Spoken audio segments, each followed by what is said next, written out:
তাবুকের সফরে কওমে সামুদের বস্তি অতিক্রম। গাজওয়ায়ে তাবুক একটি বিখ্যাত যুদ্ধ। নবী সাল্লাল্লাহু আলাইহি ওয়াসাল্লাম জীবনের ইহাই ছিল সর্বশেষ যুদ্ধ। হুজুর আকরাম সাল্লাল্লাহু আলাইহি ওয়াসাল্লাম সংবাদ পাইলেন যে রোম সম্রাট মদিনা শরীফের উপর আক্রমণ হামলা করিবার সিদ্ধান্ত করিয়াছে এবং এই উদ্দেশ্যে এক বিশাল বাহিনী লইয়া সিরিয়ার পথে মদিনার দিকে অগ্রসর হইতেছে। এই সংবাদ প্রাপ্ত হইয়া নবম হিজরির ৫ই রজব বৃহস্পতিবার উহার মোকাবেলা করিবার উদ্দেশ্যে হুজুর সাল্লাল্লাহু আলাইহি ওয়াসাল্লাম মদিনা হইতে রওনা হইলেন।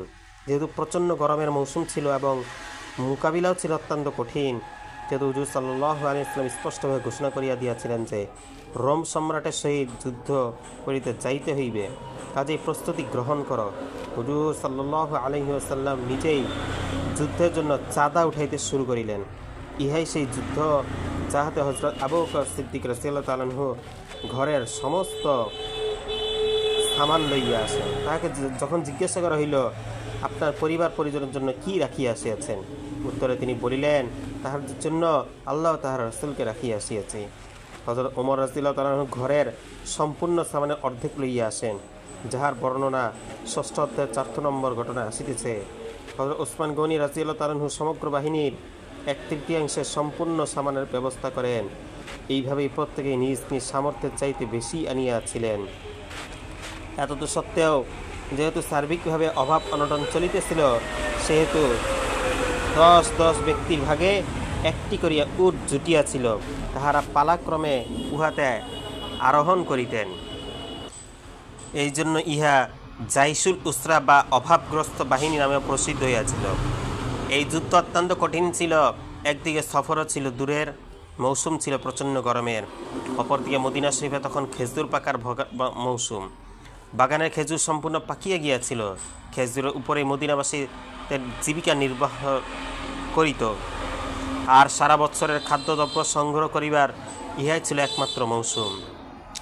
এমত অবস্থায় মুসলমানদের জন্য ইহা অত্যন্ত কঠিন পরীক্ষার সময় ছিল। একদিকে আল্লাহর ভয় ও হুজুর সাল্লাল্লাহু আলাইহি ওয়াসাল্লামের নির্দেশ, যে কারণে যুদ্ধে না যাইয়া কোনো উপায় ছিল না। অন্যদিকে এত সব কঠিন সমস্যা, যাহার প্রতিটি ছিল এক একটি স্বতন্ত্র বাধা। বিশেষত সারা বছরের পরিশ্রমে ফসল পাকাপোক্ত খেজুর বাগানের সমূহে কোনো রক্ষণাবেক্ষণকারী ব্যতীত ছাড়িয়া যাওয়া কত যে কঠিন ছিল, তাহা বলাই বাহুল্য। কিন্তু এই সব কিছু সত্ত্বেও আল্লাহর ভয় তাহাদের উপর প্রবল ছিল।